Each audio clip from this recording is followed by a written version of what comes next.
For the bulk of this year, we've been in a sermon series called We Don't Talk About.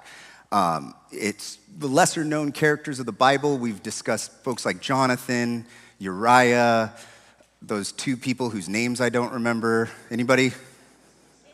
Yeah, them. And last week, Pastor Chris wouldn't say whether this was going to be the end of this series because we've already restarted once, right? And I say, let's keep this going. Maybe not like right now. We've got a Easter weekend coming next week and everything. But I'm going to kind of do an epilogue on this series. I'm going to kind of close this out because I really, really love learning about these lesser known characters and understanding a greater, deeper context of the Bible.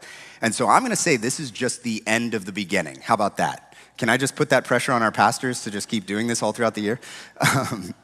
Which is kind of how I feel about my life. I just turned 40, so last week's sermon felt #seen. Targeted maybe, thanks for the memories. But that message was not mid, it was bussin', okay?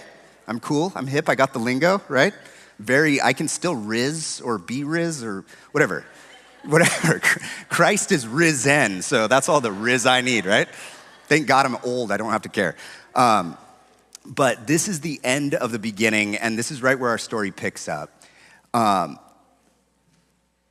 We don't talk about, it has been the name of this series, but today's message is called, We Didn't Talk About Mephibosheth.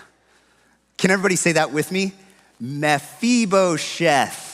No, I didn't hear anybody with me. Mephibosheth. Thank you. Now you know how hard it's going to be and how much I've literally practiced saying this word a bunch of times this week because it is a very, yikes. So why am I calling this sermon, We Didn't Talk About Mephibosheth? Well, it just so happened that when we started this series, our pastor Jonathan's first message was about the Jonathan of the Bible, of the Old Testament in the time of David. He was David's best friend, bosom buddy, favorite pal. I don't know why Forrest Gump is coming to mind and he's saying, that's my best girl. But no, just very good friends. They had such a passionate and emotional and connected relationship. And I remember I had just finished the part in the end of 1 Samuel 31 where Jonathan and his father Saul and two of his brothers all die on the battlefield as they're being routed by the Philistines.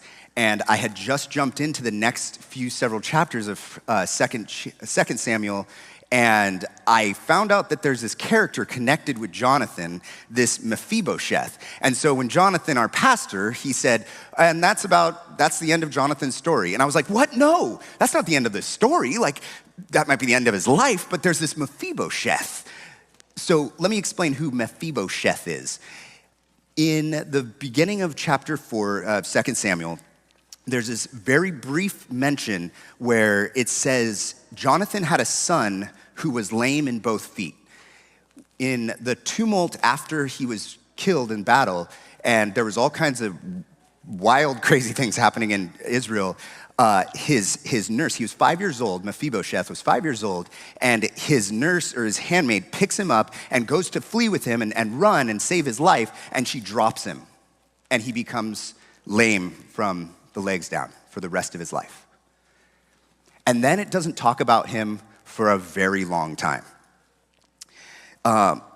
In this story, in 2 Samuel chapter 4, it says that when he was crippled in both feet, he was taken in flight, his family is gone, he is now an orphan, and he is disabled, and he is alone, and he is afraid, and then we don't hear about him. I know when I was 5 years old, I was afraid of Michael Jackson's Thriller. I couldn't handle the creepy eyes at the end. I can only imagine what he must have felt like with no family.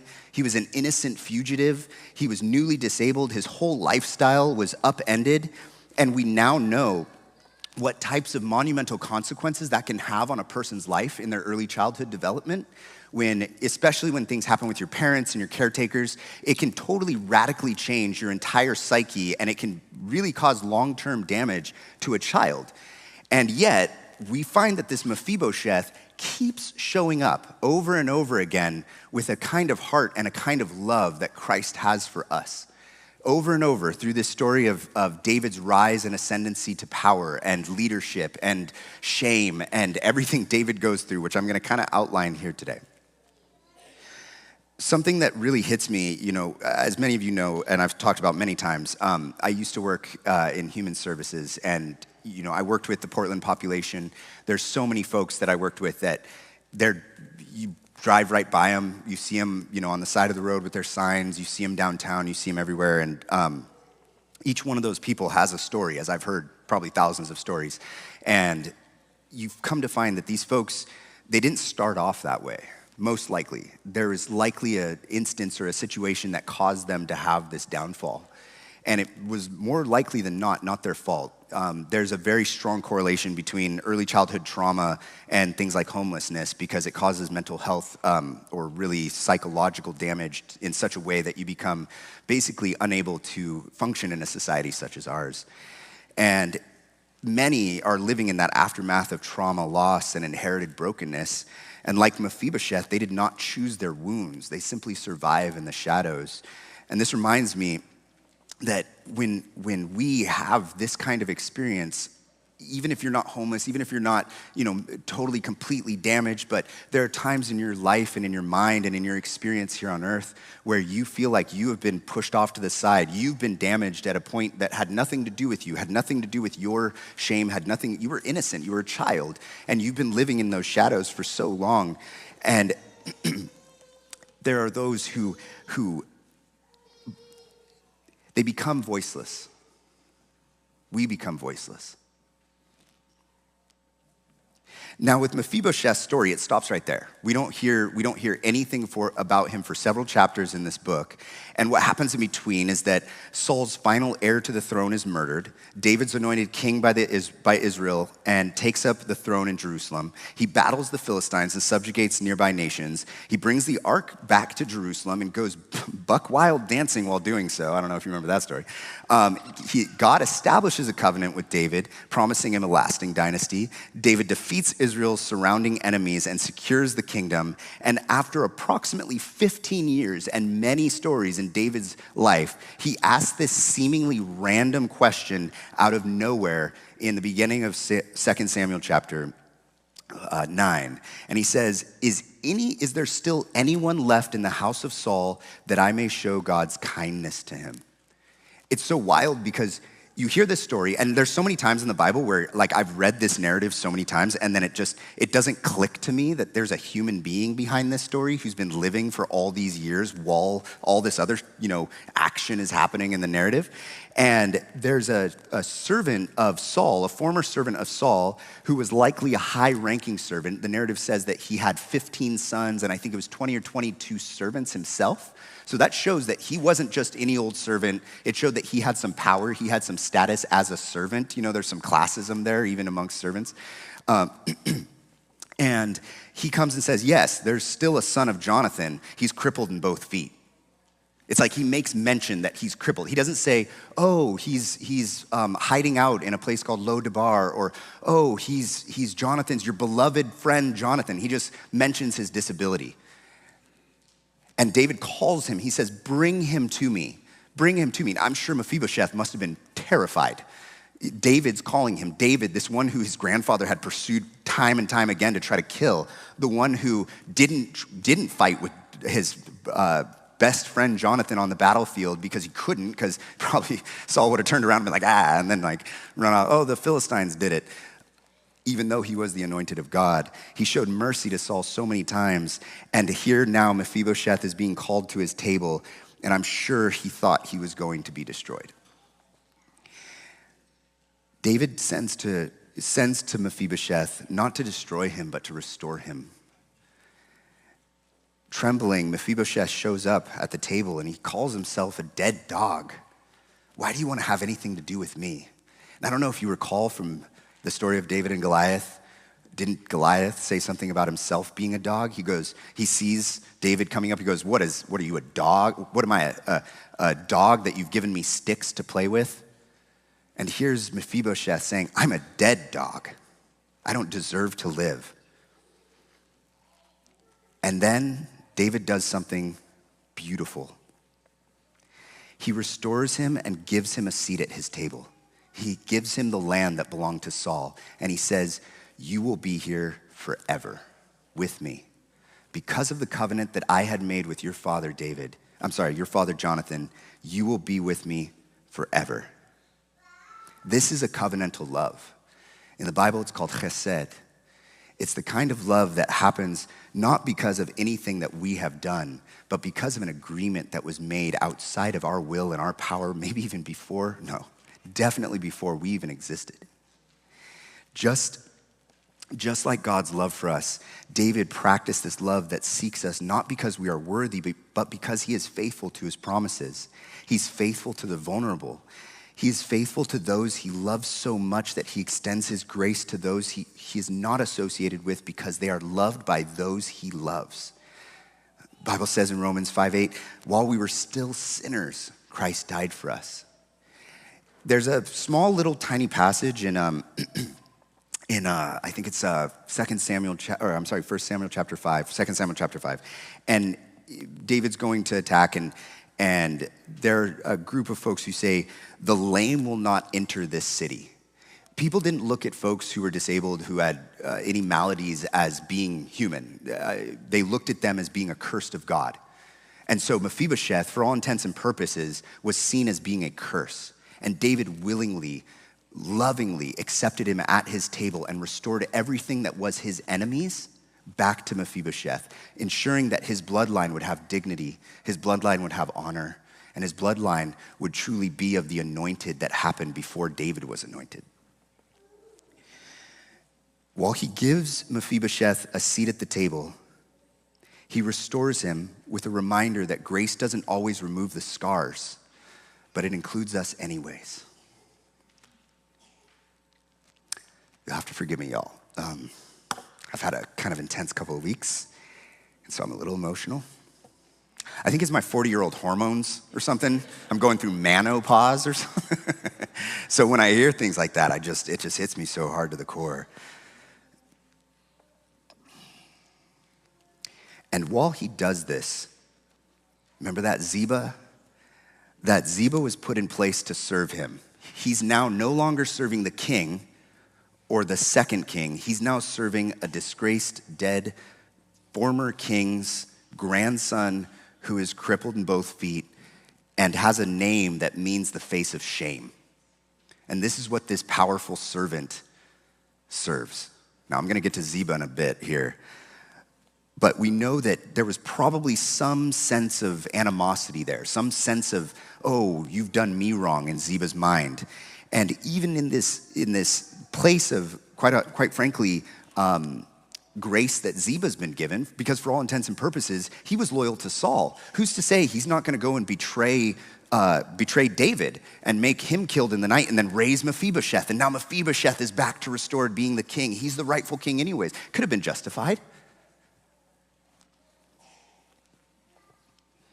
Now I'm going to flip forward. I'm going to leave Ziba right there. I'm just going to leave him right there. Leave that thought in your mind.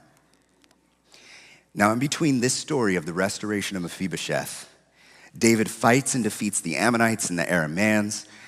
He commits adultery with Bathsheba and arranges for the death of her husband Uriah. And if you haven't heard that sermon, go back in the series and check out that one about Uriah. The prophet Nathan confronts David. David repents and the child dies that he had with Bathsheba. Solomon is later born. David's son Amnon takes advantage of his half-sister, and Absalom, his Tamar's brother, who's Amnon's half-sister, murders Amnon in revenge and then flees into exile. Then Joab, David's general, arranges for Absalom to return to Jerusalem. Absalom eventually regains the favor with David, and Absalom begins a rebellion against David and wins the hearts of many Israelites and forces David to now flee. So we see this pathway of David himself going from fleeing from Saul, who was just jealous, or not even jealous, envious of him. And then we see him restored back to honor. And then we see David going back down into fleeing from his own son in his own country that he is the king of. And then we see him trying to escape and get to a place of safety. And when he's going to this place of safety, crossing the Jordan, there's a time where he's accounting for who all is with him. And he notices somebody's missing. And that somebody was Mephibosheth. And so he asks, where's Mephibosheth? And Ziba, says he wanted to stay at home. He's not loyal to you. He didn't come to be with you. So David gives Ziba all of the land and inheritance that he had just given to Mephibosheth. He gives him he doesn't give him a title, but he allows him to take control of that property. So wherever Mephibosheth is, he's now in exile again for all intents and purposes. David believes this lie. And there may be times that the greedy betray the voiceless. But in this case, we don't hear a protest, we don't hear a complaint, nor do we hear the loathing and self-pity from Mephibosheth. In fact, we don't hear anything at all. But God was with him nonetheless. Because we come to find that after the rebellion, after Absalom is killed by Joab and those other soldiers with him, after David returns to his throne, after grieving his fallen son, we see him come to Mephibosheth. We see Mephibosheth come connect with him, and we see him say, "Where were you? Why didn't you come with me? Ziba said that you were not loyal to me." And he goes, and Mephibosheth is disheveled. He hasn't trimmed his mustache. He hasn't washed his clothes. And it says he didn't take care of his feet. Now, for those of you in health services, you understand what happens when a person, especially somebody who's disabled, doesn't take care of themselves. I had a friend who had spina bifida. And I remember talking to her one time. And I was driving her somewhere, and she was like really uncomfortable in the seat. And I was like, "What's going on?" And she's like, "Oh, I have bed sores. It just happens because my legs are lame, so it's like sometimes uncomfortable for me to sit down. And if you don't take care of that, it can cause infections, it can cause further damage, you can cause rotting away.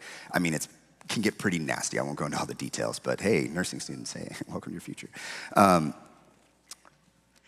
But we know that he was so distraught over this one who restored him, this one who had this love relationship with his father, that he treated him just as the Ninevites did when they found out that they were going to be destroyed.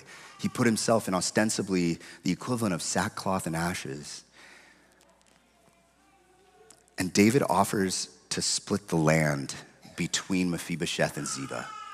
He doesn't tell him that he needs to do anything to restore himself. He doesn't try to adjudicate the situation. He just says, "All right, we're just going to split the land. You're still going to have some inheritance, but I kind of still believe Ziba, so I don't really know what to do. Let me just split the land." What's wild about this, at least in my opinion, is that, okay, so Saul and his family, including Mephibosheth, Jonathan, they come from the tribe of Benjamin. And so if you know anything about the end of Genesis, where Jacob is dying and he's giving a blessing to his sons, he gives these like blessings that almost outline a character of each of his sons. And in the blessing that he gives for his son Benjamin, it goes something like this: "Benjamin is a ravenous wolf, in the morning devouring the prey, and in the evening dividing the plunder."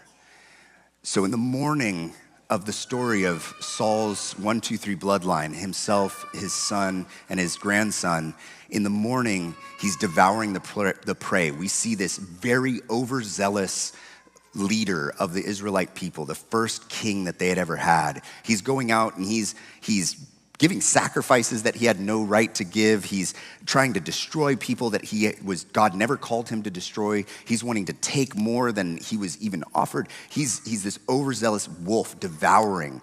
And in the evening, we see a dividing of the plunder. We see what was his was divided in Mephibosheth's story.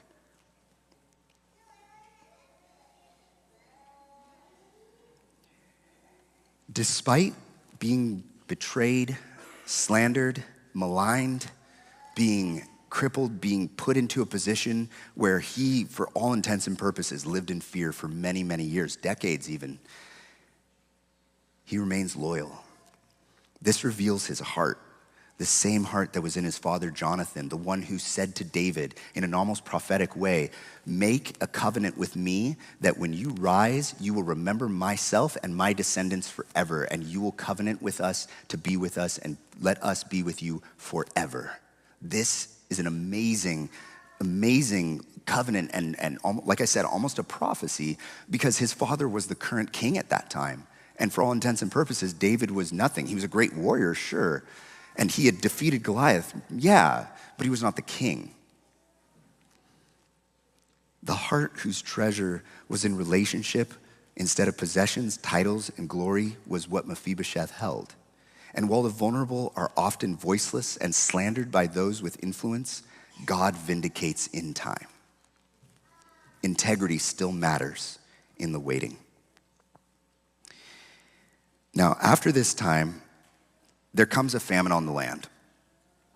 And God reveals that this is because of Saul's crimes against the Gibeonites that must be atoned for. Now, if you don't know who the Gibeonites were, you go all the way back, probably like 7 or 8 generations prior to Saul.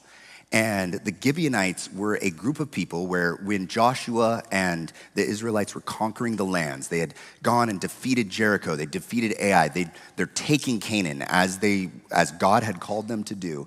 And there were these Gibeonites who, they were getting close to their land, and these Gibeonites were like, we're not gonna die. Like, this is not gonna happen. We gotta come up with a scheme. We gotta figure this out. So they put on these like raggedy clothes, and they get old wineskins that are like falling apart and sandals that are like all beat up. And they show up and they're like, oh my gosh, like we came from so far, and we traveled, and we need your assist. We just wanna be with you and be a part of who you are. We've seen what you've done, and we believe in your God. We just, let us be a part with you. And Joshua and the leaders said, okay, come on. Israelites were over it. They were like, no, don't let these people in. But the leaders let them in. And then they find out later on that they were actually next door neighbors to the folks, to the Israelites. And this group of individuals had not in fact traveled any distance. They were just lying so that they could save their own selves and save their lives. But nonetheless, a covenant was made with them. They were the woodcutters and water carriers for the Israelites in perpetuity. And these folks were going to be able to live in the Israelite nation, but not necessarily as Israelites. What's very fascinating about this is these Gibeonites lived in the territory of Benjamin. These Gibeonites, it even says in 1 Chronicles chapter 9 that Jael, who was the grandfather of Saul, was a father of Gibeon. So these folks who had quite frankly no right to be there, they had like cheated their way in, but they were, again, covenant, they were allowed to live, allowed to stay. Saul tried to destroy them from a nationalistic sense of pride. He didn't want to destroy them because they did anything wrong. He didn't want to destroy them because they wanted to try to take over his land or they were supporting David or anything. He just wanted to destroy them because of what they were. And because of this, they come back many, many years later, many decades later, and they demand blood from David, the one who didn't try to destroy them, the one who, for all intents and purposes, would have given them favor and given them everything. And what they had asked for in the sense of blood to make it right was the descendants of Saul. And David had a decision, who's the closest descendant to Saul? This would have been Mephibosheth. Saul had concubines, and he had some grandchildren and some children with those concubines, and that's who David ended up handing over. They demanded 7 males from the line of Saul, and he hands them over, and he spares Mephibosheth because of the oath before the Lord that he had made with Jonathan. Jonathan made this oath, as I mentioned. It wasn't out of fear or strategy, but out of loyal love. And because of this oath, a broken oath between the people of Israel and these Gibeonites where, again, this story has so many random twists and turns where they show up out of nowhere and are like, we demand blood. And because this oath was broken, David keeps an oath with Jonathan. He vindicates a broken oath with the Gibeonites, and Mephibosheth is yet again restored, spared, and given the mercy he doesn't deserve. Again, he had a right to the throne. He could have said at any point in time, that throne is mine, and raised up a rebellion. Would have been very difficult because as a person who was lame, he had to do a lot of extra to get there, but he could have. He could have been destroyed in the doing of that. But we come to see that he was spared from execution and given an opportunity to live out the rest of his life. And he must have been about 35 to 42 years old. So let's just say he was 40 for the sake of like a nice, cute little bow on this in last week's sermons. And there's a gospel thread through all of this. When wrath should fall on us, God spares us. not because we are sinless, but because we are in covenant through Christ. When we were nothing, Christ covenanted to be loyal to us because he first loved us. Christ already died like Jonathan had already died. Mephibosheth was restored through Jonathan like we are through Christ. God may allow a challenging life, but he also brings about a purpose through the challenges, a rose within the thorns. Like Mephibosheth, we are broken by the fall. We are enemies by lineage. We're hiding in shame, and we're unable to walk uprightly. But also like Mephibosheth, we are sought by the king. We are brought into the palace. We're given an inheritance we didn't earn, and we're given a seat at the table of grace. And as the Passover psalm sings, he raises the poor from the dust and lifts the needy from the ash heap. He seats them with princes, with the princes of his people. So my question to you all, as we go into this week ahead of us, that is all about this restoration. It's all about what Christ did for us, how he was willing to come and live on this earth and die for us, and yet live again. And he's with us now as we're sinning, as we go out into this world and we think and act and do whatever we will. When we go out from this place, when we come into this place with unsanctified hearts, when we let this world take us away, we get caught up in materialism, we get caught up in politics, we get caught up in the powers and the principalities in dark and high places. Christ is still there waiting for us and calling us to his table. Just as the parable says, he called his friends and he said, there's a man, wealthy man, he wanted to have a